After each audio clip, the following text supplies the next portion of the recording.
Hi, everybody. My name is Jason Klein. I'm the Director of P20 Initiatives at Northern Illinois University. And this is another presentation for our Fall P20 Network, which we're holding virtually through this series of YouTube videos that are all in this single playlist for our Fall P20 Network meeting here in 2020.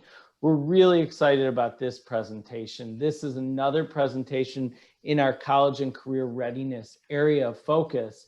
And we know that while there are many people who are active in the P20 network who are truly experts at all things CTE, career and technical education, and Perkins V, many of you have spent a lot of time over the last year engaged in Perkins V work and conversations. There are also many people who, for a variety of reasons, they're new administrators or leaders at the community college level. They're coming with a background from another area who want to learn more about CTE and Perkins V. And so today, we are super lucky to have representatives of both the Illinois Community College Board and the Illinois State Board of Education. These are the people who are leading this here in the state of Illinois, and they've joined us today to help walk everybody through CTE and Perkins V and kind of lay the foundation. So we're really excited. Tasha and Marci, would you like to go ahead and introduce yourselves? Absolutely. Thank you, Jason. Hi, everyone. My name is Natasha Allan, and I'm the Director for Career and Technical Education at the Illinois Community College Board, or ICCB. For those of you who are not familiar with the ICCB, we are the coordinating agency for the Illinois Community College System, which is comprised of 39 different community college districts all throughout the state. We have a number of different divisions at our office, including academic affairs and CTE, which I'm in. We do a lot of work with workforce, apprenticeships, Perkins, as Jason said, and all those sorts of things. So Marci, I'll let you go ahead and introduce yourself. Thanks, Tasha. I'm Marci Johnson. I am the Director for Career and Technical for CTE and Innovation at the Illinois State Board of Education, or ISBE. And I've been with the agency for over 13 years now, been in a variety of different areas, but for CTE, I've been in it about 3 years, and a lot of changes have taken place. We've been working together closely with the Illinois Community College Board around changes for career and technical education and making it stronger.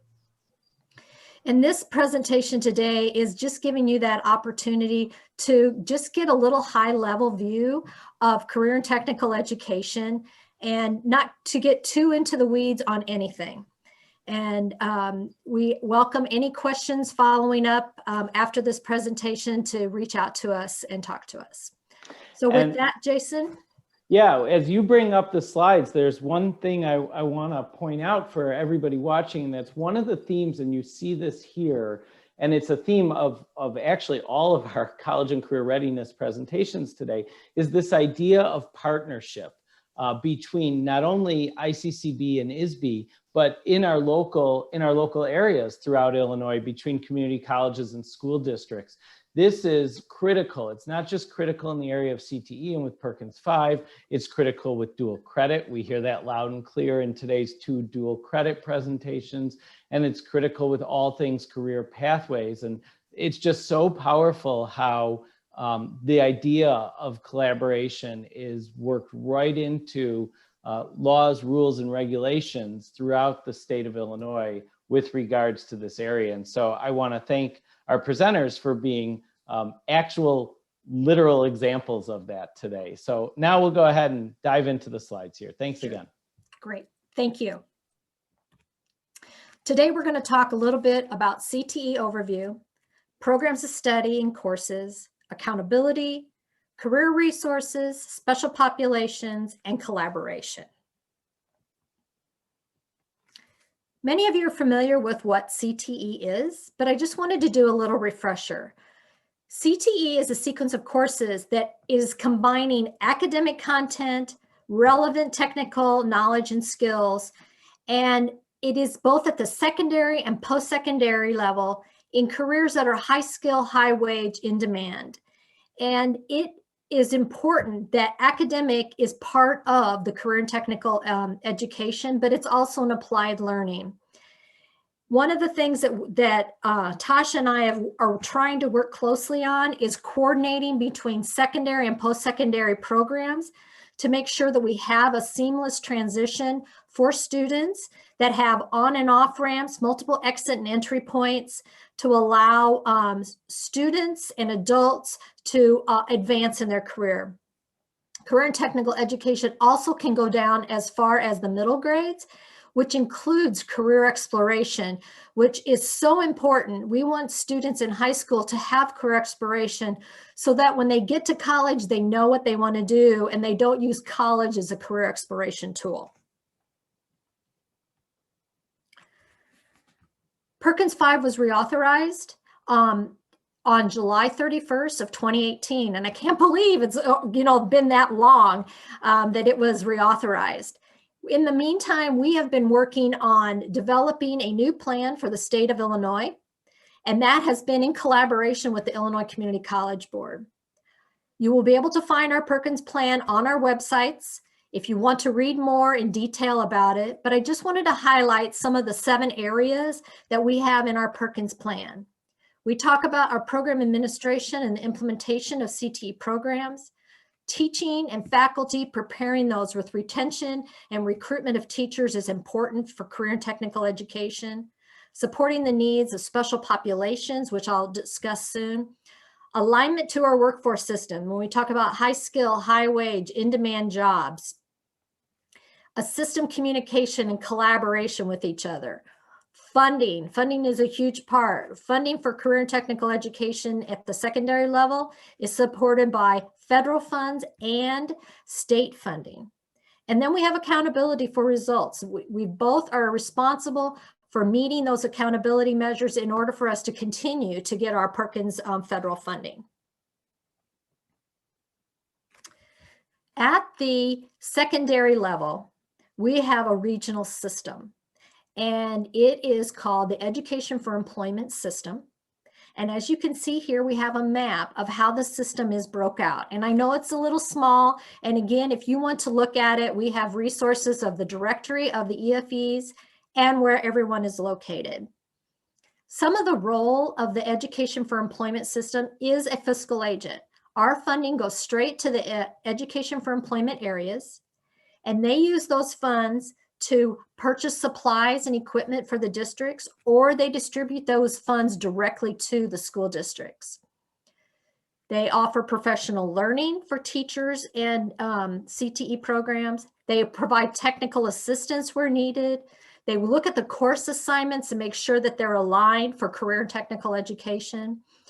And then they are the system director for their board of control. The board of control is the superintendents in each of the areas that the districts are in. And so we know that you all have an input on what takes place with career and technical education at your local area as well as at your regional level. So Marci, just to clarify, every community college, every high school district, every district with a high school, so unit districts or secondary districts, is part of an EFE in the state of Illinois, correct?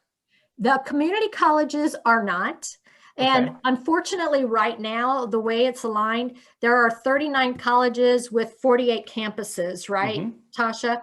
And Yes. the regions for districts. community colleges are not aligned to the Education for Employment system. We have 56 fiscal age or EFEs in the system. So there's some overlap between the community college districts and the school district EFEs. Perfect. And then just to reiterate one other detail, you said the board of control for each EFE is made up of the superintendents of the school districts, which again will be unit districts or secondary districts. It won't include the elementary school districts. That's who makes up the board of controls, that group of superintendents, correct? Correct. Great, thanks. You're welcome. Next, I want to talk about programs of study and courses. Many times we wonder, what is a program of study? And this is just a definition so you have a better understanding of a program of study. But the important thing to know is it's coordinated, it's non-duplicative sequence of academic and technical content from the secondary to the post-secondary level. And it should include the state academic standards, as well as looking at technical knowledge, skills, employability skills. It's looking at the needs of the industry in both the state, region, and local areas. It progresses. It has the multiple entry and exit points, and that it should accumulate in attaining a post-secondary credential, which could be a degree at a community college or a four-year university. It could be an industry certification. It varies. And the important thing is that the programs are aligned to the labor market. And so some of the programs of study that we used to have might have to be retired because they aren't necessarily aligned to the needs of the region for the labor markets. So one quick question there, how does a region determine what its labor market needs are? What are some of the best practices in that area? Sure, and I have a little bit later, we'll talk about the needs assessment, and we can talk a little bit more about that. Okay? Perfect, thanks. Great. So we developed some program of study models.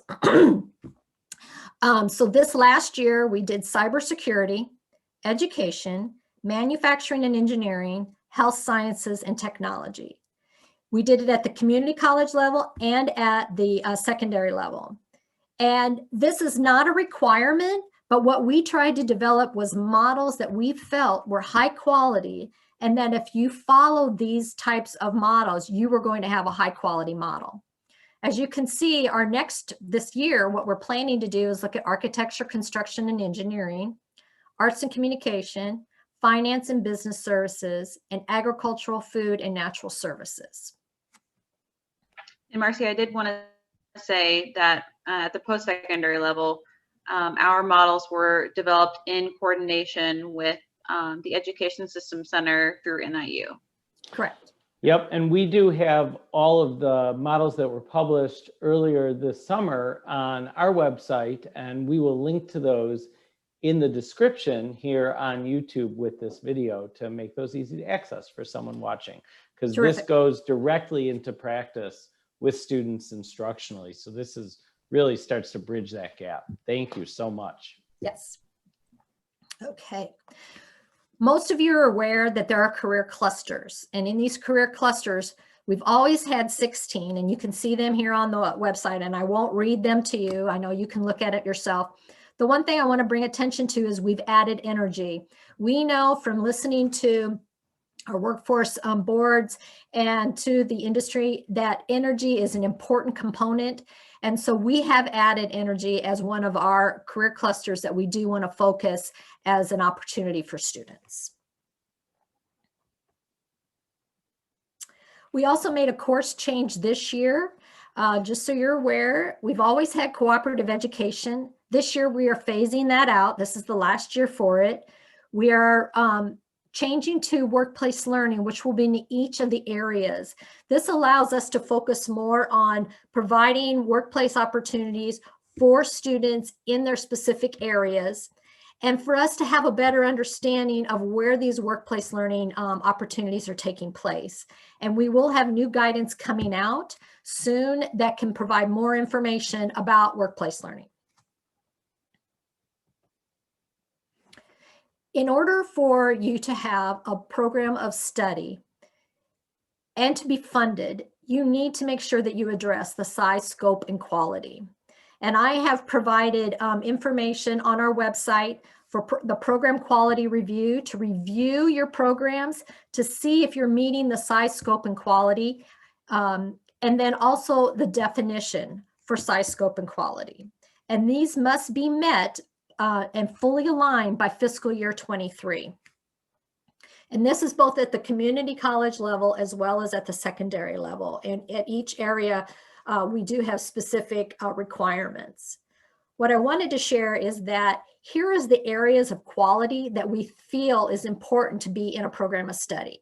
Development and engagement for students, employer-informed competencies and skills, academic instruction and support, recruitment and access for teachers as well as for students, that instructional sequence. We feel it's so important to have work-based learning, support for instructors, and of course you have to have the quality facilities and equipment, and it needs to be current. One of the things that we've talked to students about is that they learn one way, and then when they go out into the business, the school was so far behind in the equipment that they didn't know how to use the equipment. So it's important that there's that type of equipment.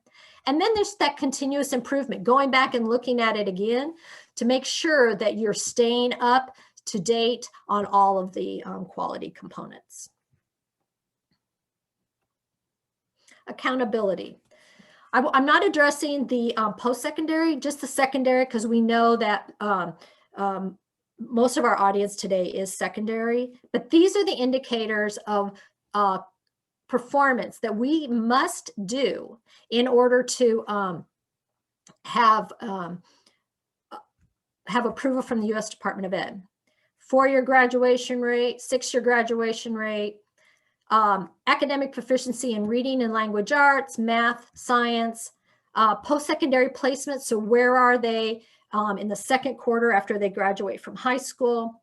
Non-traditional programs, which means are students in a program that is 25% or less gender. So for example, a male nurse or a female welder is usually the ones I talk about. We also are doing dual credit, and we're doing work-based learning as our program quality indicators. So we are really looking at, the students, are they getting those dual credit opportunities? And what are the percentage of students that are getting the work-based learning? Career resources. We have lots of resources out there right now for students, for teachers. And so one of the alignments that we're doing is the career pathway endorsements. And you will find here the link to the competencies that we talked about earlier that is important in order for a student to have some of the basic skills in each of the career endorsement areas. But to get a career pathway endorsement, I'm sure many of you are aware of what that requires.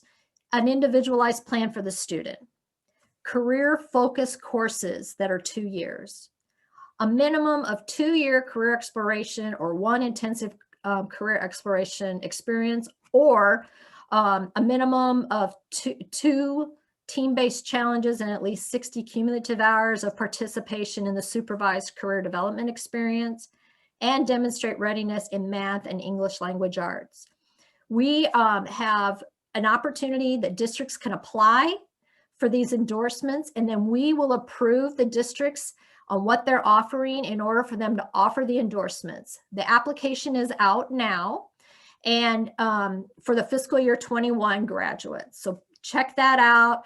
We have a few that have started it, and more have become interested in participating in that endorsement. We also have badges that you could put on their transcript or on their diploma that shows that they received this endorsement. We've developed a career guide. This is our old one. Technically, we have revised it for this year, and there will be a new one out very shortly. But this is an opportunity for school counselors, parents, teachers to sit down with a child and go through the career guide and learn about a lot of different occupations and opportunities out there so that they have something to think about. There is some of the in-demand occupations are in it, the salaries are in it, just to kind of get an idea, like if I got an associate's degree, what would I make if I did that? Or if I got a bachelor's, what would I make? What would I need to do? And this is really meant for a conversation, just to have them help plan. And as we talk about an individualized plan for students, I think this is a good tool and resource for anyone to use. You're all familiar with the college and career readiness indicators. I'm sure this is something that's related to ESSA. But what we wanted you to note was that CTE is a huge part of the college and career readiness. And when you look at, they have to have 3 career readiness indicators during their junior or senior year in order to get this, to be college and career ready. And in the blue, you will see the different indicators that they would need to look at. And we're trying to support that. Talk about the career development experience. And NIU has a career development toolkit that can support you if they're looking at doing that. We're looking at career industry credentials, the military service, dual credit. As we've talked about, you know, those are some of the indicators that we have to report to the U.S. Department of Ed. And as you can see, we're trying to make sure that everything's aligned and it's not one more thing that's additional, but that you're doing it and you're meeting several different areas.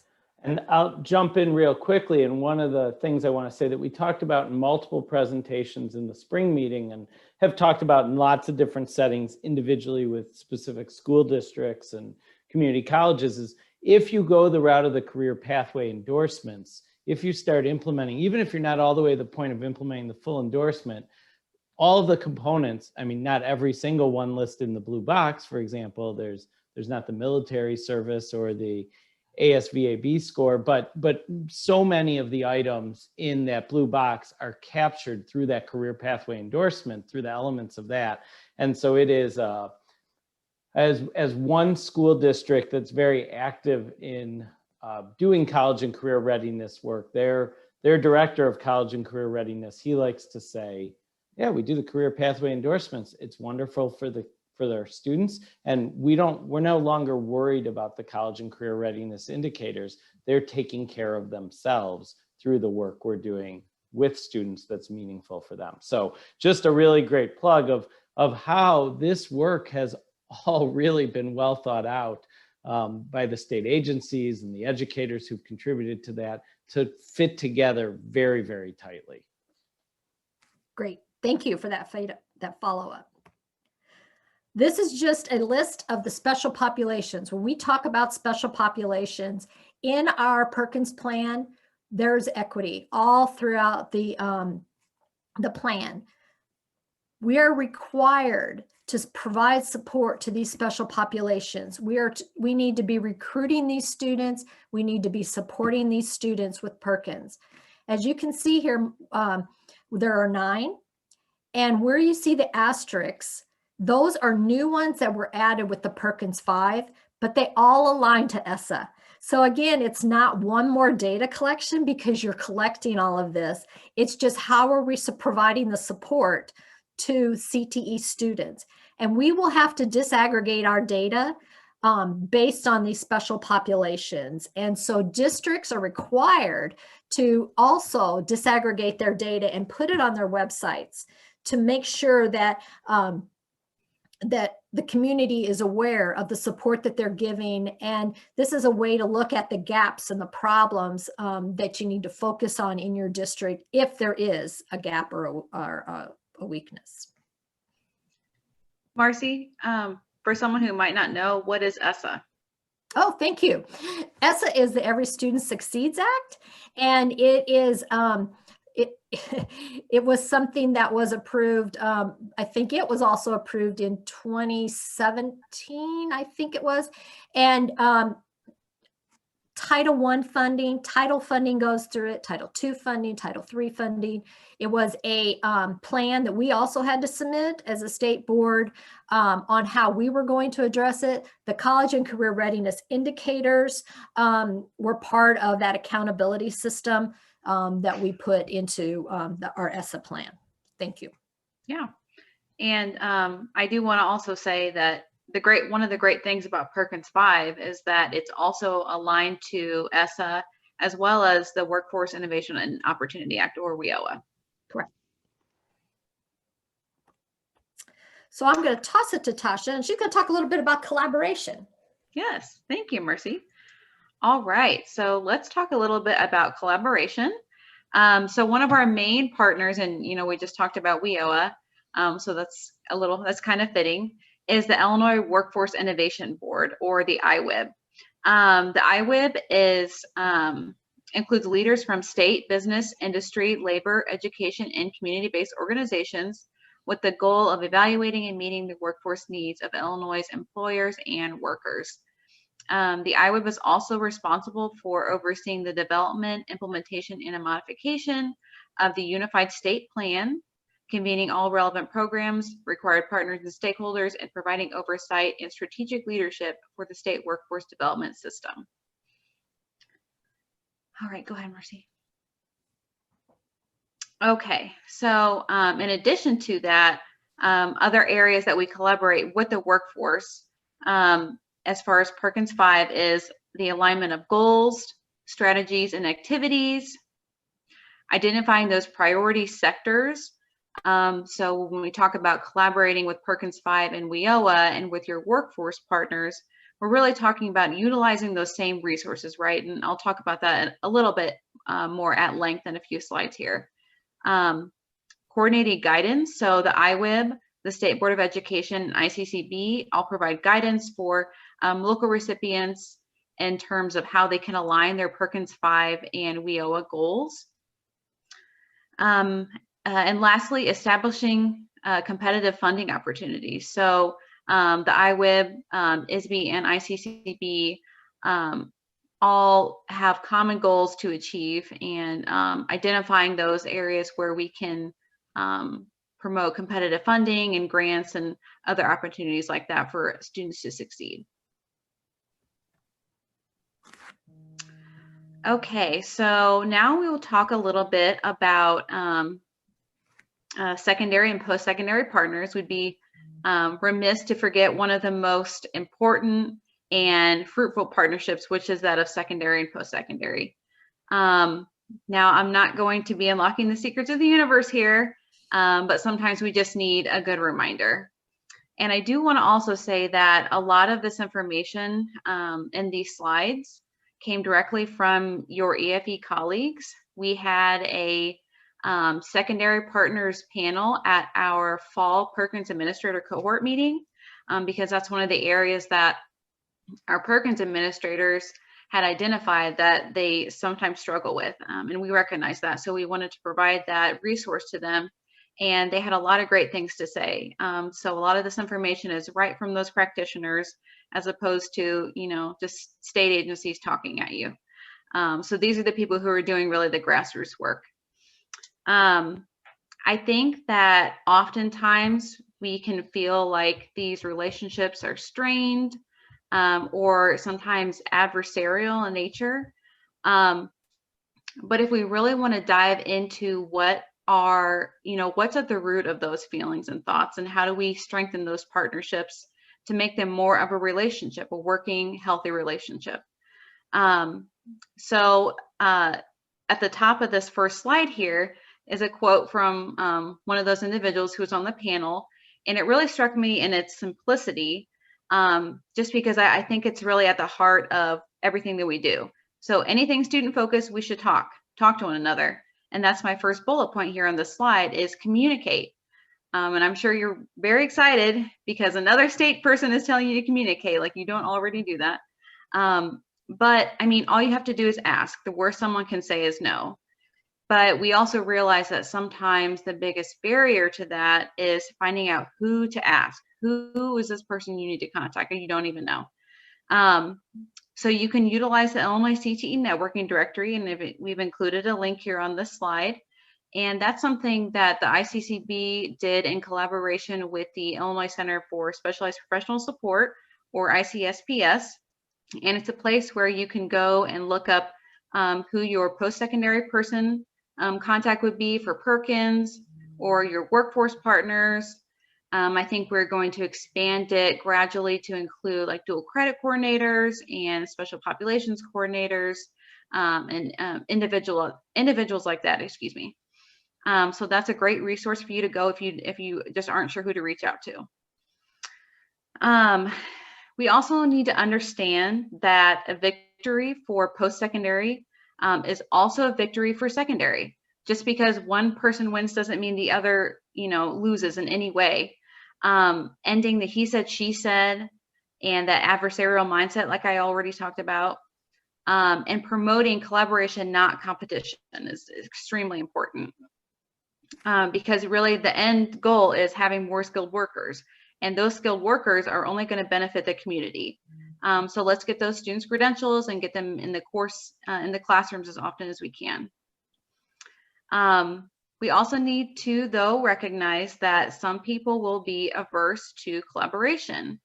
We see this a lot when we're talking about things like dual credit. People sometimes feel like their jobs are at stake with dual credit. And we see this huge push for it throughout the state, not only in the state, but nationally as well.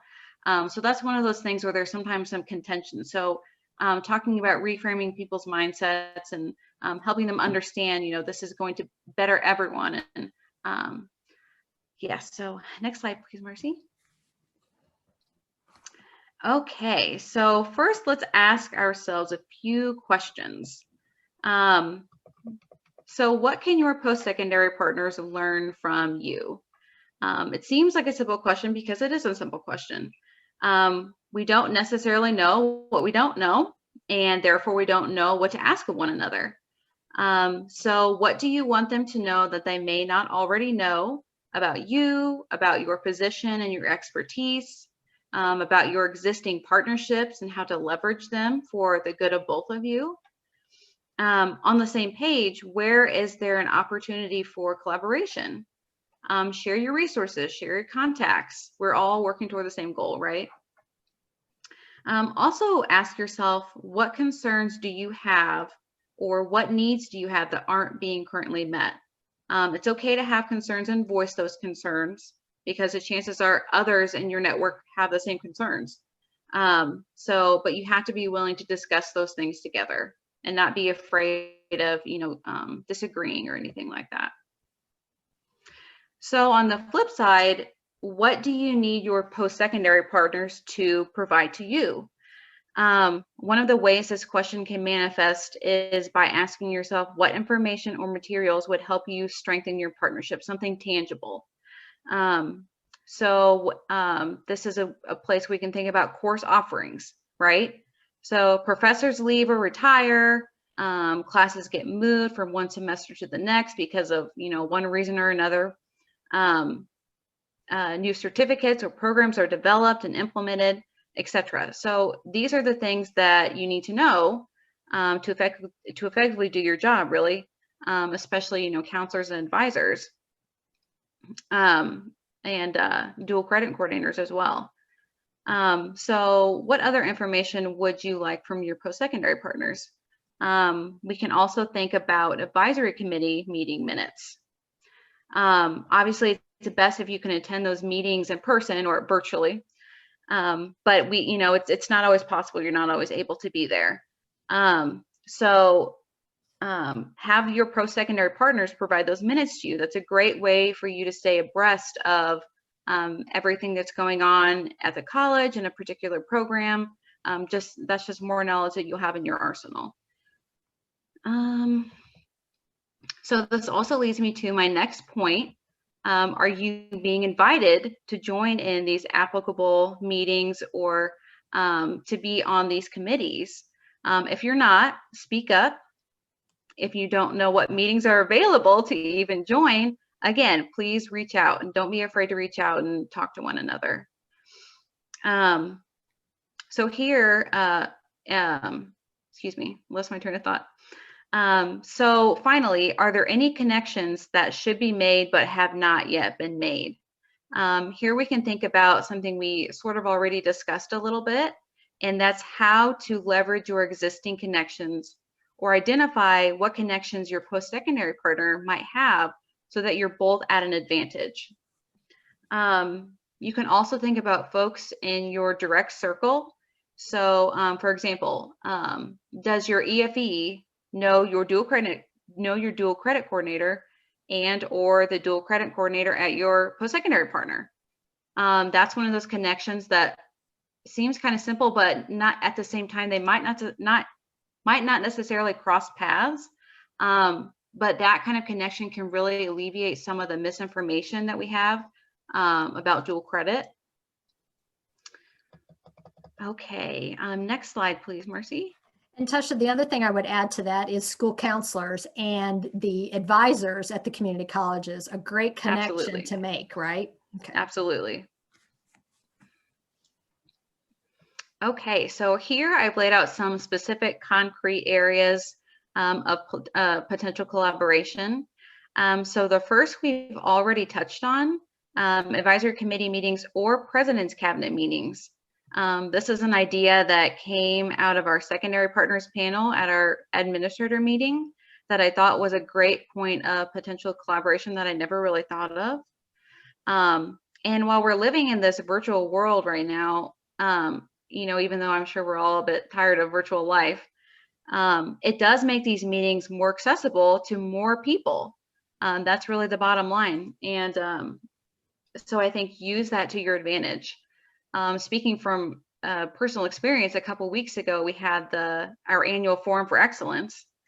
And typically in a typical year when it's face-to-face, we have about 450 participants. This year we had 950 participants because it was virtual and it was available to more people. So it really opened the door to a lot more folks than it usually does. So that was great. Another area of potential collaboration, actually I shouldn't even say potential, needed, require collaboration, is with programs of study work. Right, so in order to even be a program of study, you have to have articulated credit from secondary to post-secondary, as well as dual credit. Another area of programs of study to work with your secondary partners on and post-secondary partners is work-based learning. And Whitney, Marci already talked about that a little bit. Another point is collaborating with business and industry. So especially when we're talking about the comprehensive local needs assessment, employer partners get a little touched out. They have so many different people and entities reaching out to them for essentially the same things. It's, you know, they get a little fatigued. So develop a plan, communicate with each other about how you're going to reach out to those business and industry partners, and really get that action plan in place. And again, that's utilizing and sharing those resources. So that's only going to benefit you. And I'm going to jump in on that one and suggest that not to overcomplicate it, but this is also a place where the EFEs working together across regions can be exceedingly important. We've seen that, and it's particularly true in the larger metropolitan areas where you may have multiple EFEs or entities within those EFEs all tapping into the same employers or organizations to partner with. And so, and then they get tapped out even more quickly. And so being able to spread that around and kind of communicate about who's doing what with whom can really help create those partnerships with groups outside of education, the private companies, et cetera, that are sustainable for those organizations as well, which we need. We have 8-year-olds in school today, right, who will be in high school and post-secondary environments in another 7 to 10 years, and we need them to have opportunities as well, hopefully more opportunities. So we don't want to cut down all the trees of opportunity right now at this point. So that is something that we're finding is coming up increasingly in conversations. And we think the solution to it is cross-EFE collaboration. So. And Jason, that's a great point. There is a lot of big companies who are offering support. I know, like, for example, NICOR has created a training. And I think that, especially when you think about in Southern Illinois, when there's not as many opportunities, thinking about how you can tap into some of those companies that are up north and utilize their resources. So it's not always asking for money from them, but it's some of the resources that they've developed that they could share no matter where you are in the state. Well, and I'm going to give a shout out to a presentation that was at the forum that we're including as part of this P20 network meeting that Heather is leading and was part of our most recent Career Pathways user group. We met about it there. It's exactly the point Tasha was just pointing out about one of the great silver linings of the experience we're all having over the past 7 months is that, as we've known, many of us have known for a long time, while distance learning, remote learning, e-learning is not everything, it does offer additional opportunities. And to Marci's point, we want to get kids and young adults and adults who are looking for additional training and education experiences in actual workplaces. At the same time, we can help people connect with workplaces that they wouldn't otherwise be able to connect with because of geography or time or transportation or whatever, through virtual environments. And so this is really coming together nicely. And so yes, someone who's in a rural community, for example, might have access to an engineering firm that doesn't exist in their community, and vice versa. Someone who's in Chicagoland might have access to some of the incredible agriculture-based opportunities we have in the state of Illinois that they wouldn't otherwise have access to living in Chicagoland or in the Metro East area or whatever the case is. So we're going to explore all those things, and we're so lucky to have agency partners who are helping us do that. But through the P20 network, we've got those resources as part of this meeting, and we'll continue to explore them. So great points there.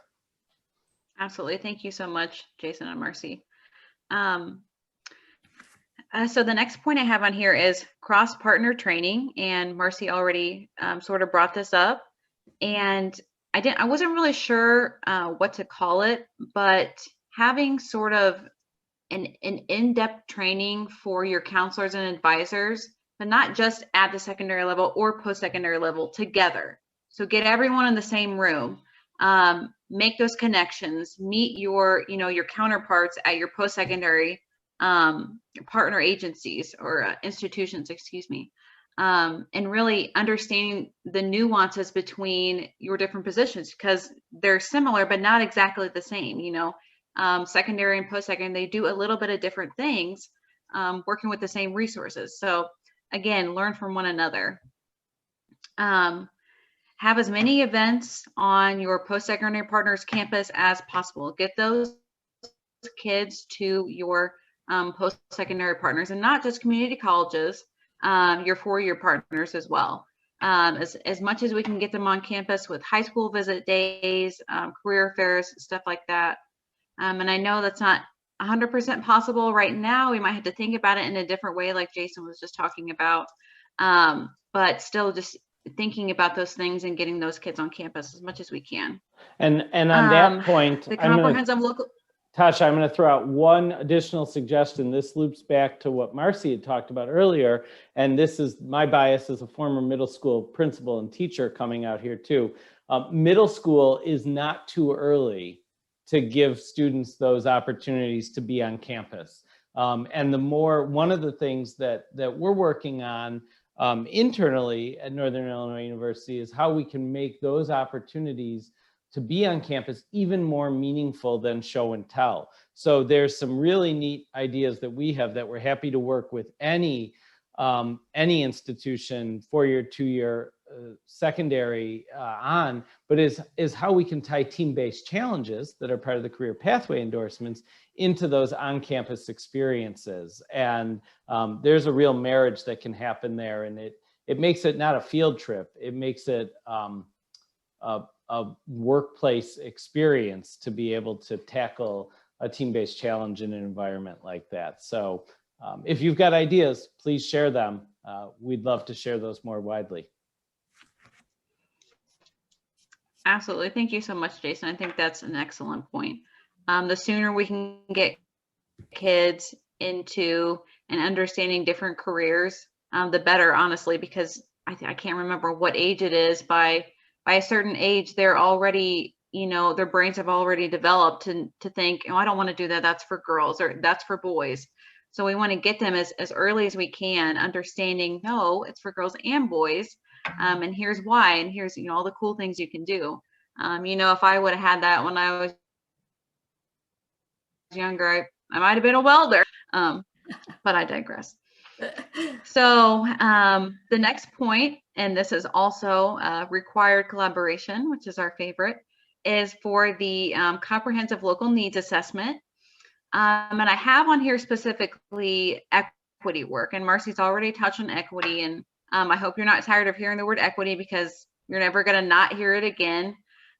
It's really, it'll be the focal point and what we really design things around for a lot of years to come. So what does equity look like across the board between your secondary entities and then your post-secondary partner entities? And what's developing from those conversations? And when you're doing the comprehensive local needs assessment, what are those points where those equity points that you're not hitting? Who are those people you're not serving? Another part of the comprehensive local needs assessment that I didn't put on here is sharing that labor market information. And again, connect with your workforce partners. That's what they do. They get that information. So make those connections with not only each other, but with them as well.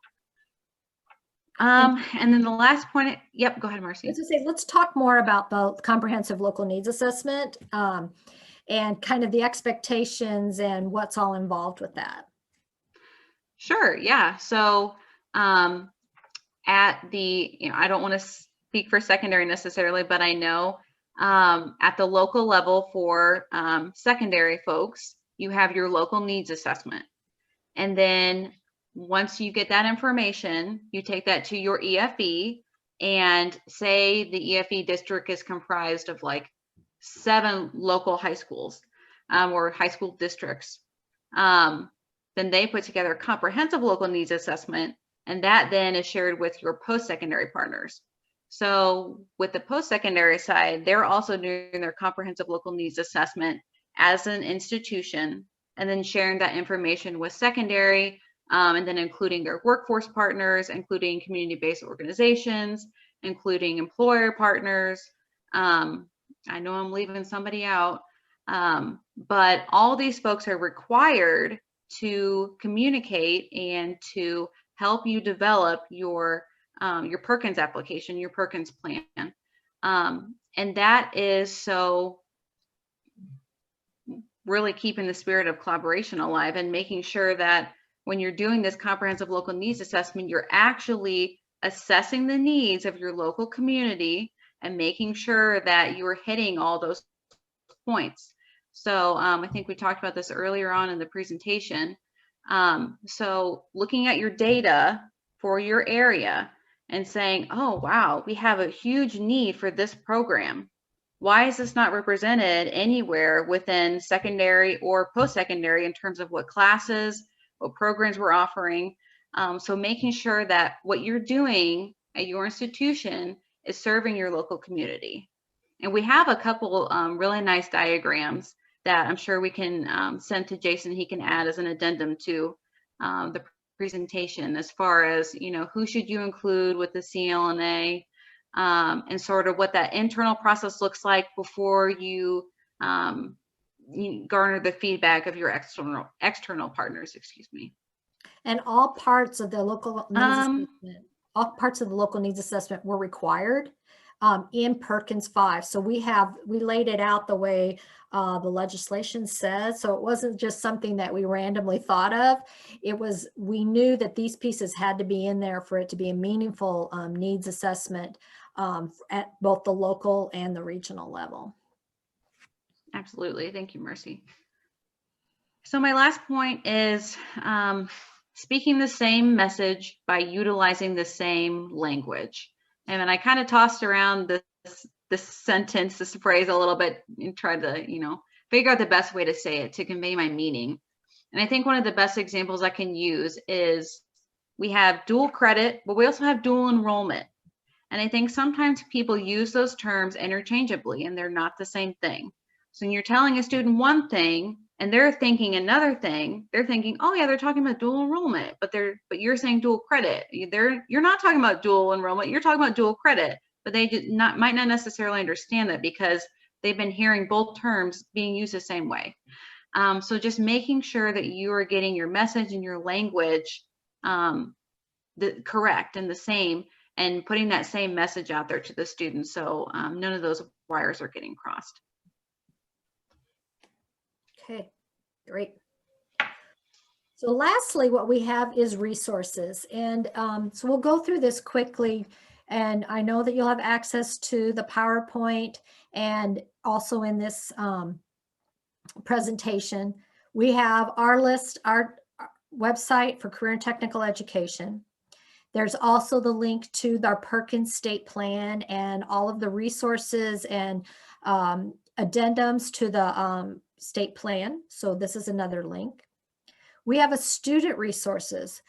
Many students are not aware that we have a Student Voices website, and we encourage you to share this with your students. There's a place for them to connect. They have a Facebook page and an Instagram page and a place for them to have a community. So please share that with your students. Also, career and technical student organizations. There are 9 career and technical student organizations that we have right now that funds can be used for. It is an organized opportunity where students can learn leadership skills and technical skills. So if you don't have these programs in your district, this is something that I encourage you to offer for your students. It will be, when you talk to the students, it's just a great benefit for them. School counselors. We have a school counselors page. We've talked about that today. We have a school counselor academy that we are offering through the Illinois Center for Specialized Professional Support that we are doing in collaboration with ICCB. Check that out as well. We try to make sure that counselors and advisors are included in that. We have some teacher resources. When we talk about special populations, we have resources for that. We have super strategies that were developed for each of the special population areas that can help support the teachers in working with recruiting those students. We're offering a Universal Design for Learning series that can be used in the classroom to help teachers and give them the supports that they need. We have the Illinois Innovative Curriculum Resources that are being created with lesson plans and lessons that teachers can use in the classroom. We have also the Illinois Center, Illinois CTE Curriculum Project also is offering professional learning for teachers in writing curriculum and supporting them in their CTE areas. Tasha, anything else you want to add around resources? I don't think so. I will send Jason the link to the ICCB CTE page because we have some resources on there as well. But other than that, I think it's pretty extensive. Great. So I know, if you have questions, ISBE you have my email address, and then we have a general mailbox, cte@isbe.net. And then you have Tasha's email address on here to contact her if you need support with community colleges and resources there. So with that, we would like to toss it back to Jason, and we want to thank you for giving us the opportunity to share at a high level a lot of information that's going on about career and technical education. Well, I just want to thank you guys. This was awesome. This covered so much ground and provides, this is CTE in Illinois 101 for people in all different kinds of roles who need to learn about it.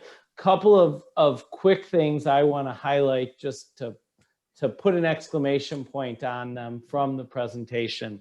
Number one, we need to be collaborating across our institutions, both within whatever level we're working at and regionally, to provide, as we heard very early in the presentation, these entrance ramps and exit ramps for people of all different kinds of ages. We know that lifelong learning, while that phrase has been popular now for about 25 years, that it has been proven over the last 25 years that will be true, and it will be necessary for people throughout their career journeys to really be successful. And we're so lucky in Illinois to have such robust systems to be able to help make that a reality. Part of that robustness of systems in Illinois is that we do have an enormous number of school districts, and we're so lucky to have so many community colleges, and that requires that level of collaboration. So I really want to thank our presenters here for exemplifying that collaboration, and our state agencies for building it in to all of these overlapping initiatives. The other point I want to make is we've heard multiple call outs for counselors and academic advisors today. That's really critical, and moving them to the middle of what we're doing in educational institutions at all levels is going to be really important. Had the last 6 or 7 months maybe looked a little different, going back to late last fall and early last winter, we had kind of targeted in the P20 network that, knowing that we would head into this school year, that being a real priority for us. And so it's still a real priority for us. We're not doing some of the kinds of outreach that we thought we would be doing to counselors and academic advisors, but you heard some great ideas here, and we are happy to partner with anybody locally across the P20 network around the state. If you have ideas about connections you want to make with counselors and academic advisors, training and professional development you want to provide, we've got some of that free of charge already on our website and on YouTube from meetings. The administrator academies we're offering, whether it's the career pathways ones or dual credit, those are not just open to administrators. Those are not just open to school district staff members. Anybody can participate in those online administrator academies and be part of that rich conversation. We think we've made those affordable and engaging. So a lot of opportunities. There is so much here, though. This was wonderful, and we really appreciate you being available for follow-up questions, and maybe we'll be able to put together additional follow-up, more specific conversations as we see the need arise. So if you have ideas in the field, please let any of us know what we can do to help you, and we'll do our best to do so. So Marci, Tasha, thank you both so much for presenting today as part of our Fall P20 Network. Absolutely. Thank you so much for having us. Thanks again.